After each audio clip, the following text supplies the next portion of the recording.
This is the deepcool matrexx 55 V3 e-atx PC case.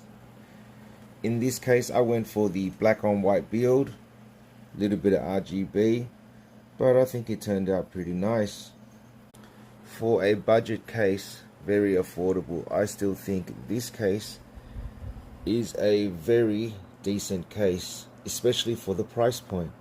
Now it may not have the best airflow considering your intake is just from here and the bottom, but it still does the job when it comes to moving air through the case. You have plenty of room for expansion, it is an e-atx after all, and you have plenty of room for cable management as well, giving you the ability to build a very nice looking rig.